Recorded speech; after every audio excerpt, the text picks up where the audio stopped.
got the kids? They're at my mother's.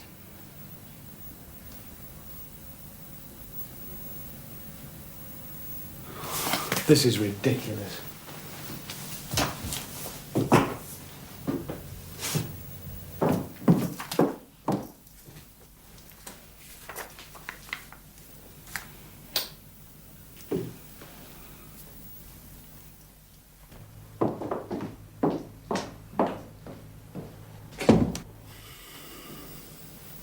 Look, Mim. Why can't we just talk without all this bloody pantomime? Because I know you.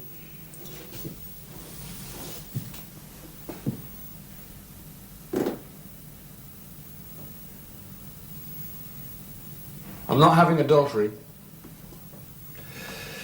If you go for adultery, I'll contest all the way. And I want access. Those kids need me.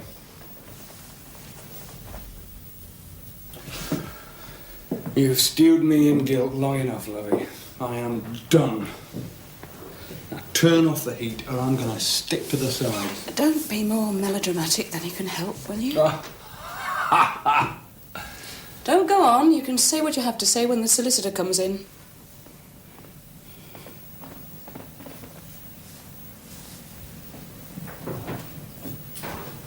Is it anyone I know?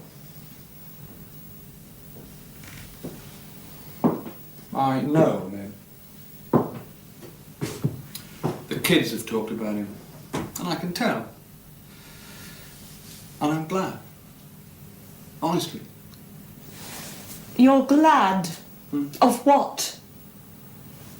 But it is adultery too. Have you told our friend here that? You'll have to, if I can test. Well, you were busted when we met. I can't make up my mind. Then you just tell me how I can behave well then in all this.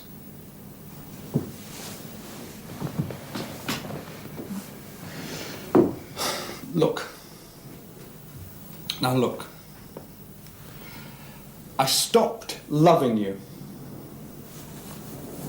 I'm sorry. I'm sorry. Here. Here. I hope I never have to say anything uglier, because God knows that's the ugliest thing one person can say to another, but that is the reality. That's what we have to work with. It's not whether I sleep with A or you with B. I've signed the house over. I've promised you half my salary for as long as you decide you need it now. Mim, will you please tell me what you want? You or not you. I don't want anything between.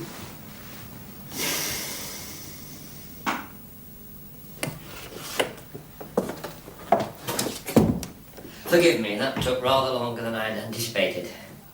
You'll be Mr. Brand. Hollins, do sit down.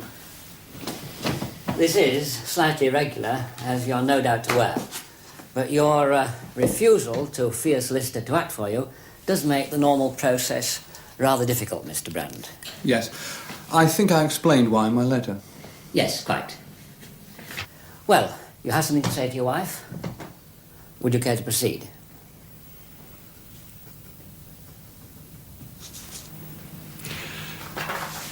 Wouldn't it be better if you signed those first? Yes, of course. Well, I suggest you bring it round to the member surgery tomorrow morning. Adelphi Hall, 12 John Street. Oh, it's just behind the town, are you? Oh, you know it. Good. Not at all. Good. Good night. You look knackered, son. What was that? Not the council eviction. They're coming tomorrow.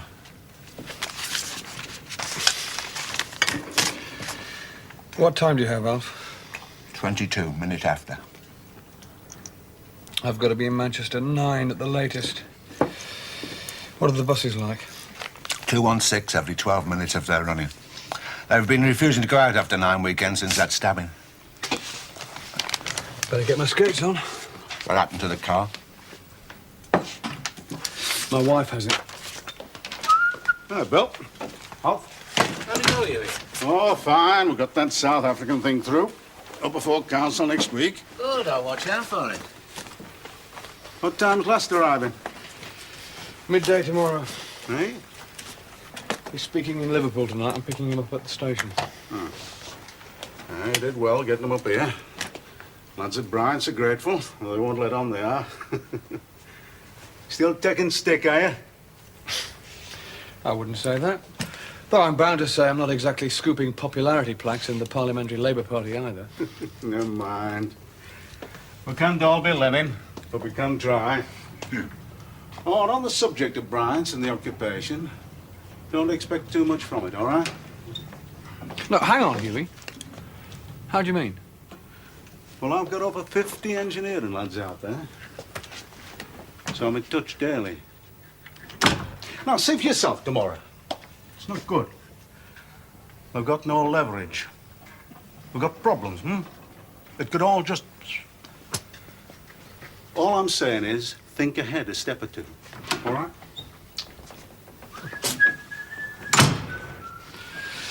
I spoke to Wilkinson this morning by phone. He gave no hint. He wouldn't, would he? There's half a dozen other mills meeting this weekend with the Action Committee at Bryant's. If they can pull one, two maybe, it could snowball. Without support, they're in dead trouble. It's open. Lee, come on. Is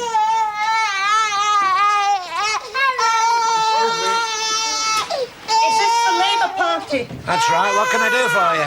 I want to see my MP. What about? Are you him? No. Well, mind your own bloody business. Is he here? He'll be here tomorrow, 10 o'clock in the morning. It's all right, Alf. I'll look after it. All right. Oh, you said you had to get up. All right. You sit down, Mrs. Pilling. Elsie Pilling. Now you stand there and stand still or I'll crack you one. I'm Bill Brand, your MP. What can I do for you? My husband's pissed off and left me. Uh-huh. Left me with this lot. And another. She's 7. She's at home. I've no one that'll help. I'm from Leith, you see. All mine are up there. My dad was killed in the boat. My mum went off with someone else. So... Where do you live, Mrs. Pilling? 29. Milton Street. Lely. Yes. I'll talk to someone at the Social Services Department. I've They'll seen probably... them, they're not interested. Mrs. Pilling, what exactly is it that you're wanting? I'm up the spout again, aren't I? I want an abortion. What do you think I want? Shouldn't you see your doctor? I've seen them all. I've been up to Boothroyd's. They won't give us one. I've 4 already. I can't do with another one. Not without him. Okay, Mrs. Pilling.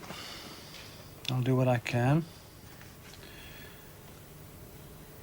I'll be in touch. It's a promise.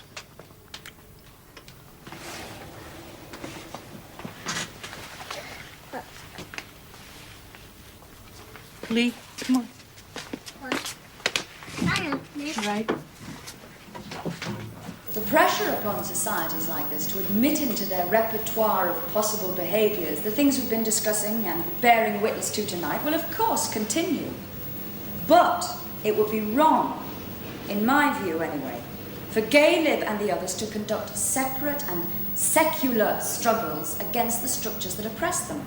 Because, again in my view, The problems that face the deviant are not finally separable from the problems that face the many others in this society who are oppressed and exploited from the cradle to the grave. And when you come to see what is to be done, that is, you inevitably realise that the problem is not sexual, but political. 100,000 families, responsible for over 300,000 children, below the official state poverty line. 3 million dependent upon supplementary benefit. 3.5 million heads of households too poor to pay the full fair rent on their houses.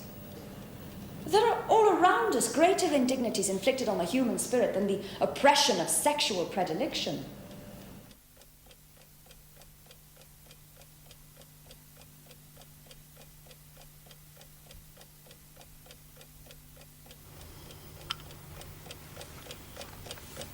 You never make a sound. You should read some Reich. Why, what did he do? Yodel?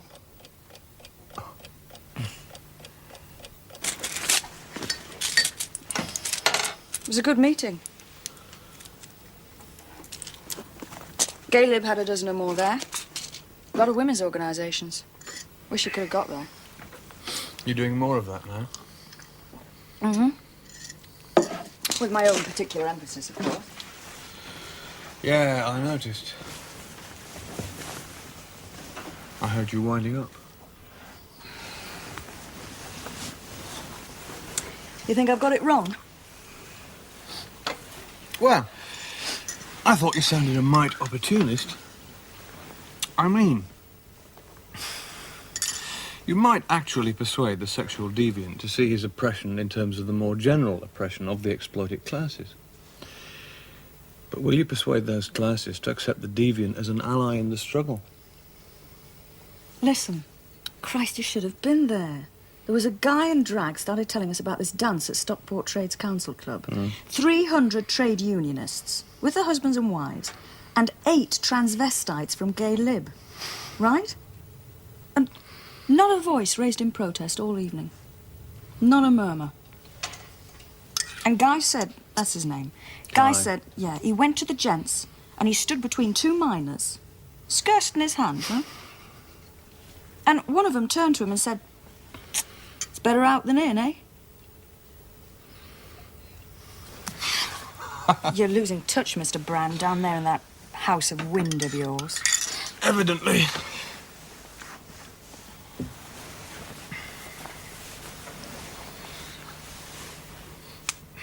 You're a Puritan. Down below, you think it's all pretty distasteful, don't you? Meaning you find it all pretty attractive. At last. All that crap about particular emphasis, It's it turns not you on. crap. So what if it does? Does it? Sort of. In the head, maybe. Since when? Dunno. They force you to reconsider yourself. Stop suppressing. I think I could make love with a woman, given the right circumstances. Well, I'll go to the foot of our stairs. By gum. Do you find that unpleasant? No. On reconsideration. What about you? I'm a Puritan, remember. That's so. Answer the question, Bill. I did actually sleep with the guy once. It's 19, second year at university. Stranded at a party, miles from anywhere. The guy giving it, didn't know his name, only met him that night, offered me a bunk down. There was one bed. I was just settling down when I felt this hand reaching for me. I couldn't believe it. I was paralysed for a minute. Just long enough. You came? Most emphatically. Jesus. I was 30 before I told anyone about it. For years, my arse would go tight just thinking on it. But finally, it forced me to reconsider myself. Shall we sleep? You've turned me on again. Me and my big mouth. My honourable member.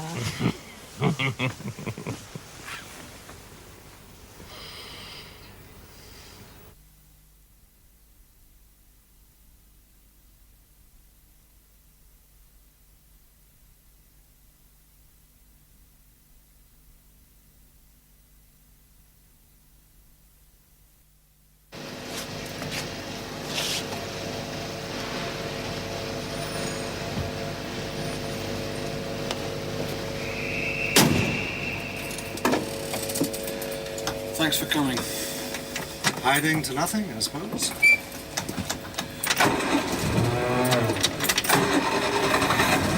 Where are you staying? Midland? Right. I said we'd be there by 2.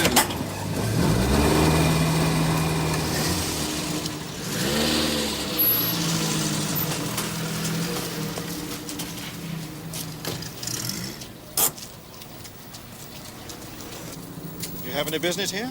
Yeah, I'm the MP. This is David Lass, Minister for Employment. I see, sir. Carry on, sir. Thank you.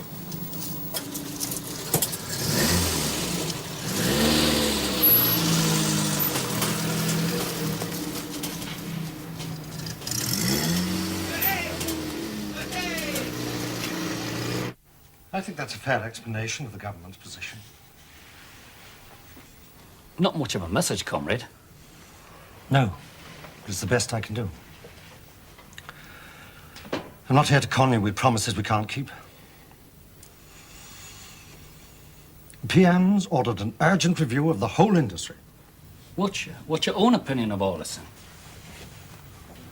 I'd like to think you could win. But you don't think we can? I think you've got problems. Finance, access, transportation, morale. You might have a few problems of your own come tomorrow. If we can spread the sit-ins, it wouldn't take much to bring this whole bloody shoot to a halt. I know. So what will you say to the men? I'm here to tell them that we sympathize with their anger and their frustration. And we want to help. Principally, I'm here to listen.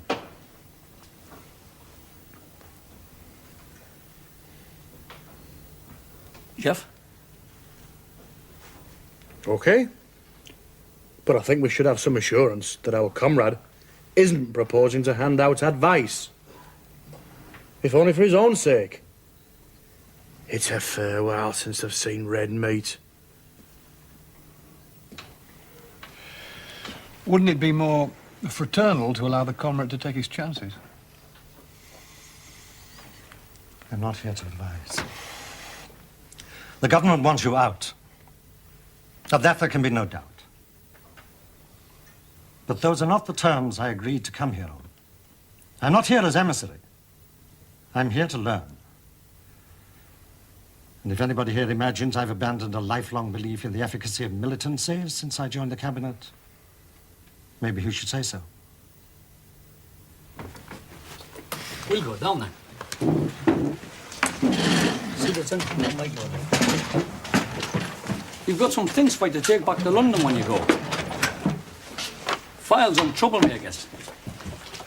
Deals with Parfitt and the union and stuff like that. Tapes of telephone conversations. We've had some copies, mate. A regular little Watergate all tucked away in the managing director's safe. They've always been on a war footing.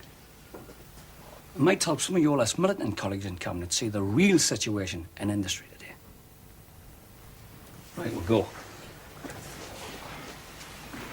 Okay. Hiding to nothing. Yes. Thank you.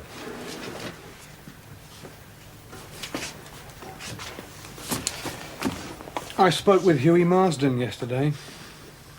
I need to know how things stand, Tom.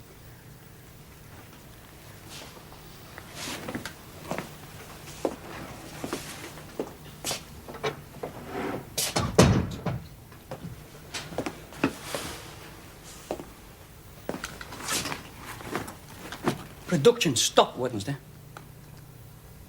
The banks have turned us down.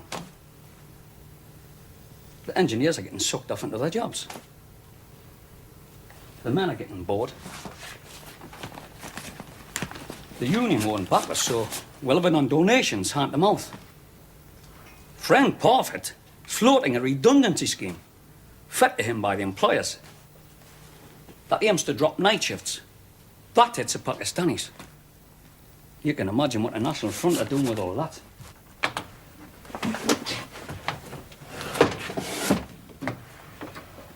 I think that just about covers it, Bill. You wanna what? Sure.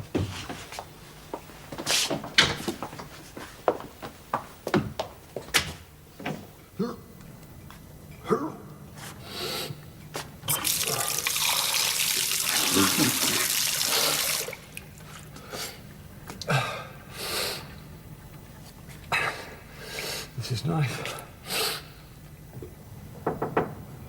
Come in. Oh, thank you. Over here, if you would.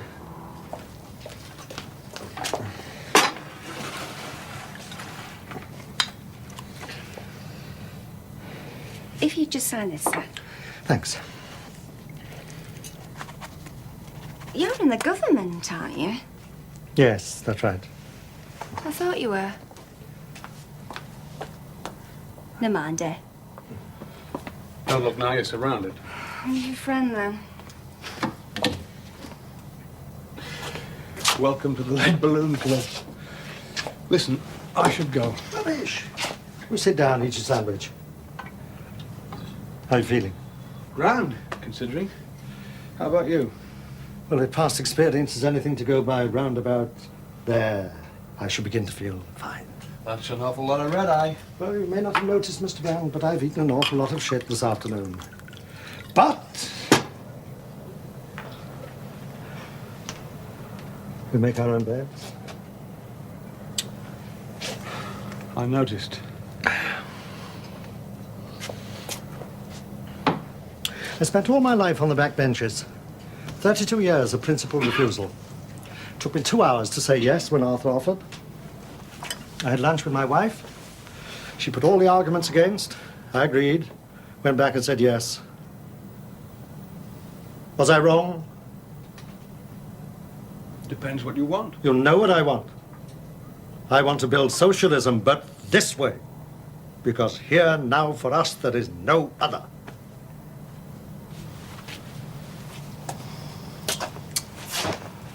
I don't know.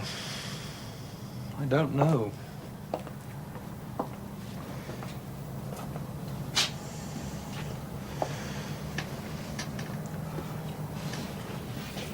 That's what I studied when I was a kid. At school, then at university. It's the Central Ref, the library. I'd sit there, rediscovering the world in a poem. Done, probably. The metaphysicals were back in after centuries of neglect. I wonder by my troth what thou and I did. Leavis's unforgettable did. Till we loved, were we not weaned till then, but sucked on country pleasures childishly. 'Twas so. And opposite, at the other end of the bench maybe, there'd be a downer. A tramp, a layabout, newspaper sticking out of his boots. Matted hair, beard, sleeping, trying to sleep, in, out of the wet. They were always there, 6 or 8 maybe, different ones, and I got to thinking, why are they them and I me? I never spoke to them, except once. One of them came up to me and asked me for the price of a cup of tea. I said I hadn't got it. It's a reflex, it couldn't have been true. And he said, I've been to China and I'm back now. And then I started looking for the reasons. Him, me, me. I read your book on Morris when I was 17. Your book on Tom Mann a bit later. always seen you as in a tradition, a fixity, part of an earlier great refusal. Now, there's nobody where you were. And there's nobody where you are.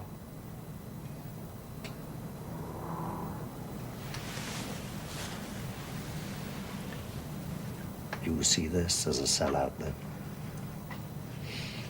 No, I don't know what I see it as.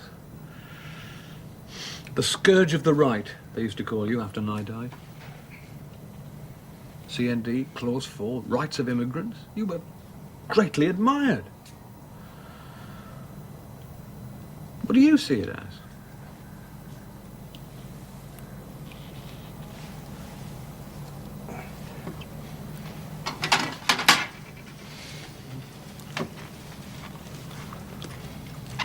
I'll tell you. All those years I sat there, watched all those dull and slippery men work their way through the machine,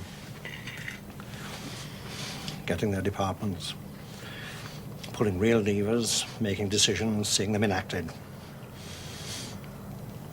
Driven largely by ego, sort of adolescent lust for recognition. All the Tonys, the Bobs, the Georges, the Peters, the Jacks. When I was 60, suddenly,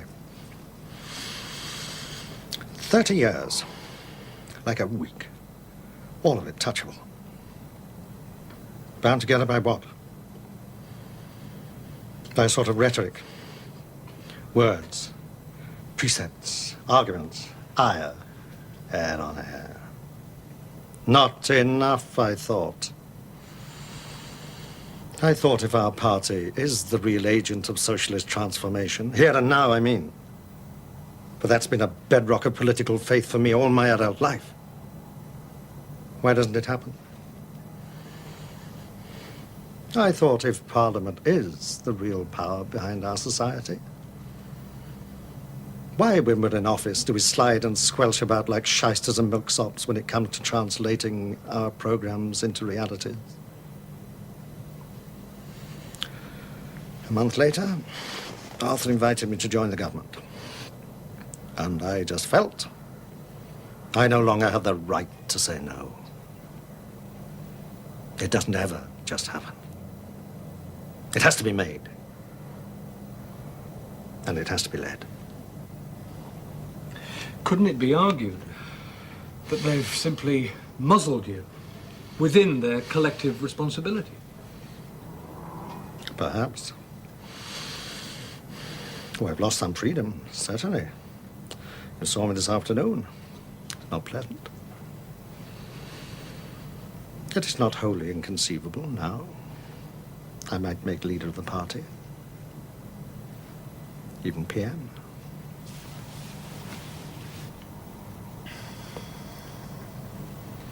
I've got a base in the house, in the country. Arthur could well retire before this Parliament's through. And the right to grip on this party is not God-given. Maybe not. The question is, will you know the difference by the time you get there? I was in Venice with Phillida holidaying in the early 60s. We bumped into Dick Crossman. He was there on a lecture tour for the British Council, and we'd arranged to meet for drinks. I just helped persuade conference of the unilateralist program at Scarborough. And Dick was, highly amused by the whole thing. In that characteristically classical way he had of always refusing to commit to the major issues of the time. The leadership, the right that is, was very far from amused. Well, there we were. Suddenly Gateskill appeared. Door on his arm, from nowhere it seemed. Well, it turned out later that Dick had a lunch date with him, just part of his amusement to confront us with each other. Gateskill approached our table, and Dick greeted him. Stopped, stood, talked for a minute, left. He never addressed me once. never looked at me.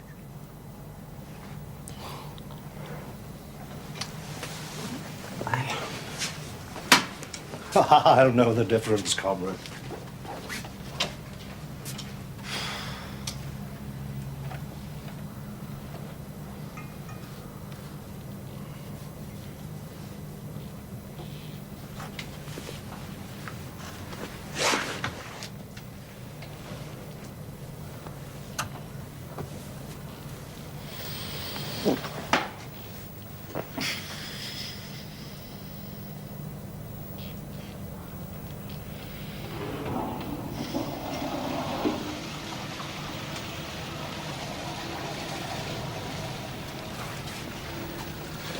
Listen, I ought to go.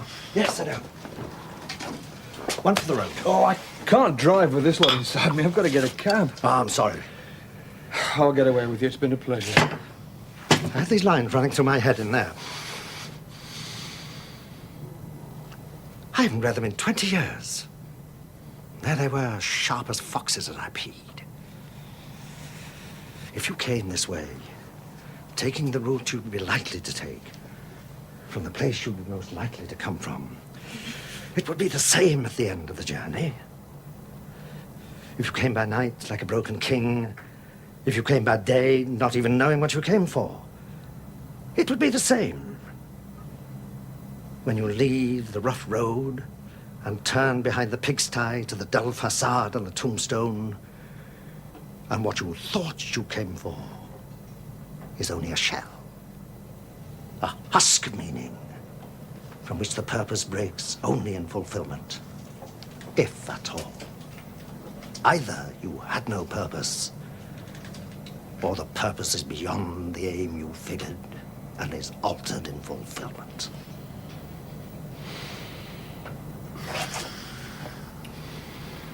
There are other places, which also are the world's end.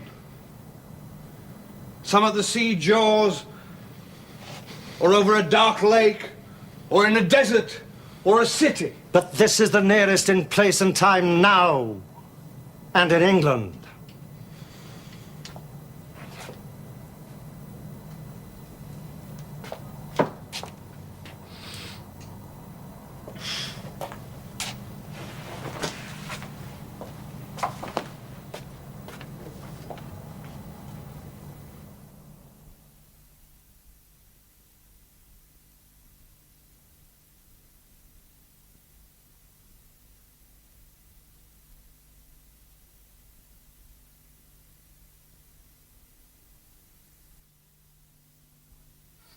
Listen, Mike, I'll see you next week. Next Friday, all right? Well, we'll see. No promises. And we'll have a look at your reading, eh? See how you're getting on. Okay? Big kiss. See ya. Hi, babe. What? I couldn't make it this weekend. Yeah, I know that, sweetheart. Sorry. Look, next weekend, we'll drive out in the car somewhere, eh? Have lunch at the boathouse. All right, we'll go swimming. Yes. Yes. Look, I'm sorry. Yes. All right, baby. Listen. Don't go away. I love you, baby. All right? And I miss you very much. And I think about you. You give me a kiss, then. Yeah, that were a good one. Yeah, all right. Is Mummy still there? Yes. All right. Goodbye.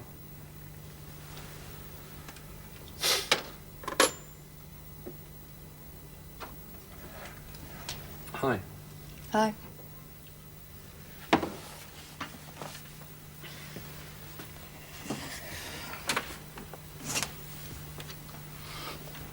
Toast? No, I'm fine. How'd it go yesterday? Okay. We took the expected hammering out at Bryant's and got drunk together. We? What have they got against you? All right. Last took a hammering. I remain popular but impotent, and actually I think they do resent it. There are clean shirts in the bathroom. Thanks.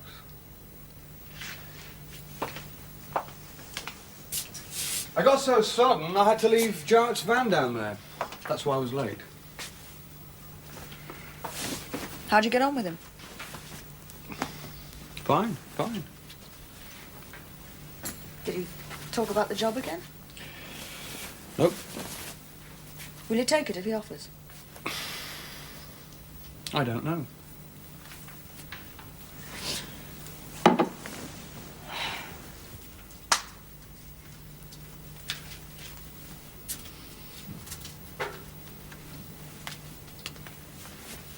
I've been offered a job in London. I'm tempted. What's the job? Community project. Hackney. I like the sound of it. Do you know any of the people? One or two. I've been assistant to the leader. Sounds good. When's it start? September, I think. So, what do you think? I think you should decide on the merits of the job. What I think is irrelevant. I'd still like to know. I've got more than 1,000 reasons for wanting you with me. Most of them probably deeply male chauvinist. Shirts, socks, order, food, emotional succor, sexual convenience, whipping girl, butt. The whole ancient repertoire of use, you know me. You come because you want to come. Come because you have something to come for. I don't want you to come for me, okay?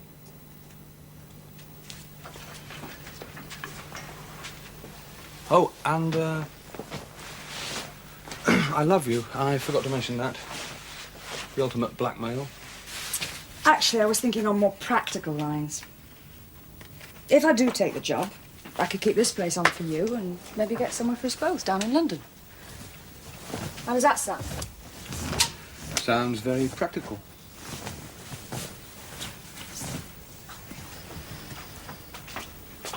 You gotta go.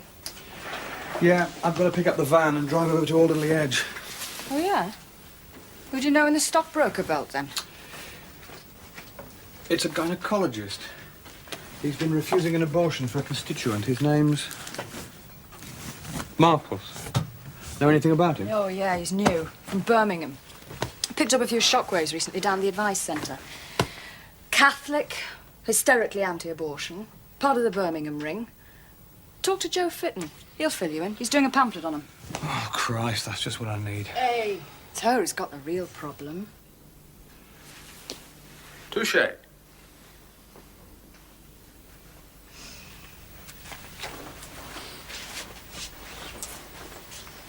See you next week. Yeah. Well, do sit down, Mr. Brand. I'll pour the tea. I've called my husband. He's in the orchard, tying back or clipping or whatever it is one does with pear trees. He has the least green fingers I've ever known. Sugar? One. You seem quite young for a member of Parliament. I met the health minister once. What was his name? He was opening that new hospital in Birmingham. Godber, was it? Don't remember. Nice man. He seemed quite old.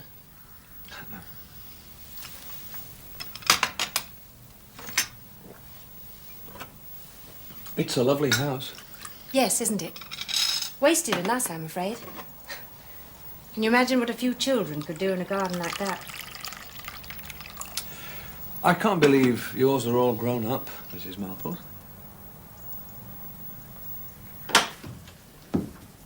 I'm sorry. Couldn't leave it. It's good of you to see me. Stephen Marples. Bill Brand. Ah, any of that for me? Sit down, I'll pour it. I was just remarking how young Mr. Brand seemed for a Member of Parliament. First signs of incipient aging, my darling, when you start to find your MPs looking young suddenly. Oh, my consultants. I'll be in my studio if I'm wanted. Right.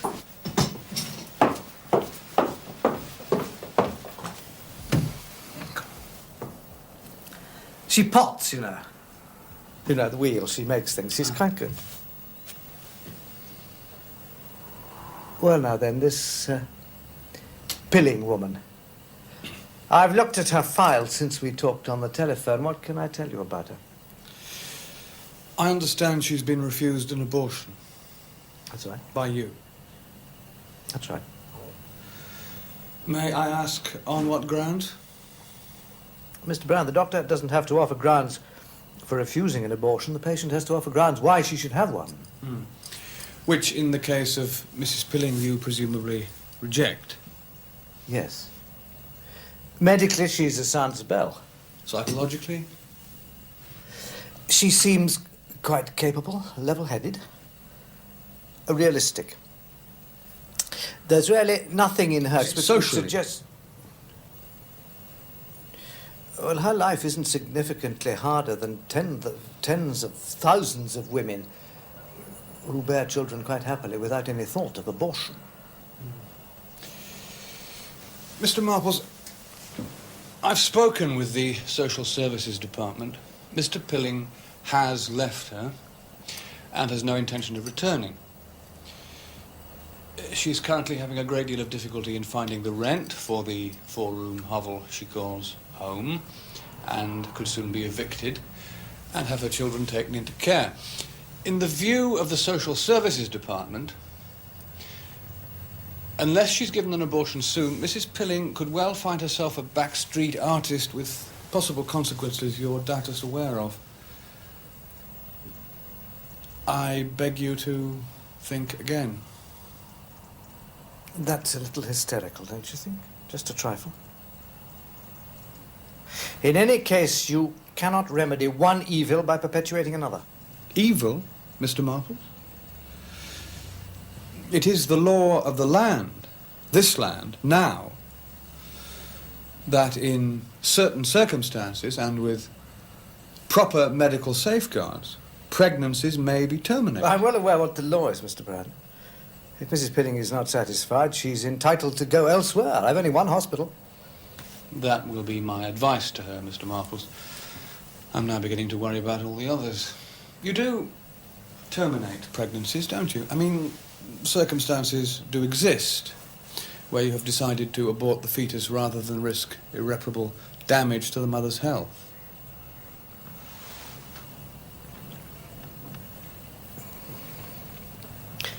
Mr. Brand, I suspect we've concluded our business. Mr. Marples, I suspect we've only just begun it. Please say goodbye to your wife for me. Yes, I shall. So.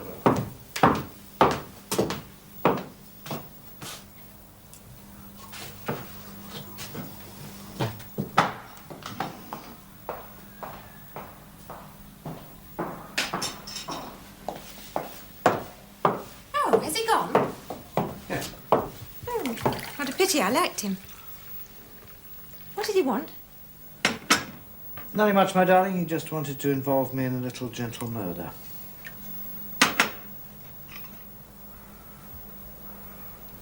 I don't care what his status is in the profession. He's denying women in my constituency their fundamental rights in law. Yes. Look, excuse me. The real question is whether you're going to do anything about it. I don't know. It's not my department.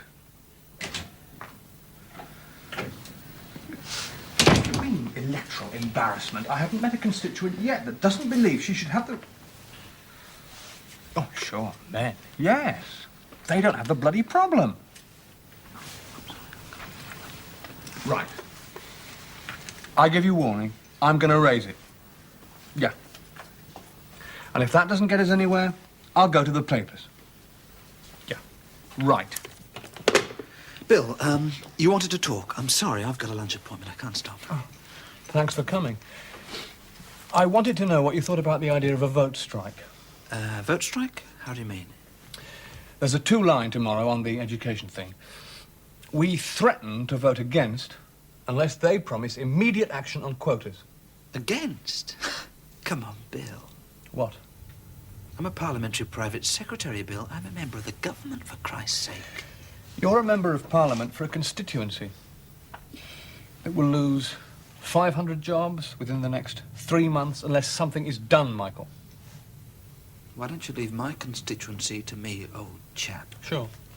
What about the others, Swinson, Powers?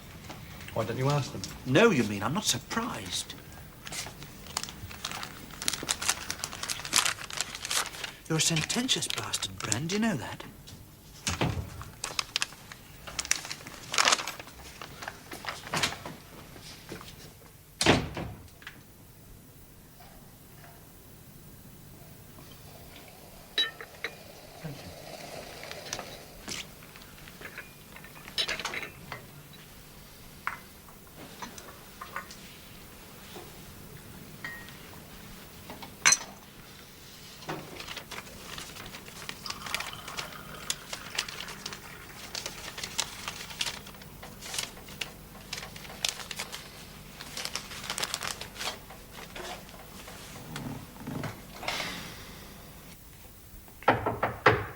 Come.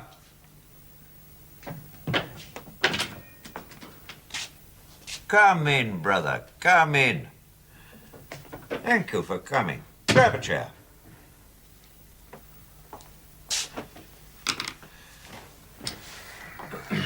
You wanted to see me? Just wanted to chat, really. Not seen a lot of you since a little misunderstanding, shall we call it, over the finance bill. Wondered how you were getting along. Yeah? I'm getting along famously.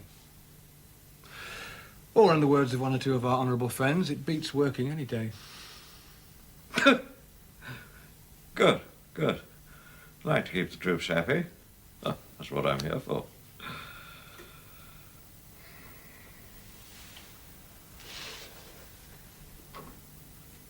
About that little fracas. I want you to know that as far as we are concerned, it's forgotten. An honest difference. Okay. Fine. Is that all? Let's have a drink sometime. Get to know each other a bit. Chief Whip can't afford to get out of touch. Sure thing. I heard a whisper. David Last has got his eye on you to follow Renshaw. Nice one. You didn't also pick up a whisper I was trying to organise a vote strike, did you, Mr. Maddox? A what? Doesn't matter. It's not important. It's just a rumour. You know what this place is like.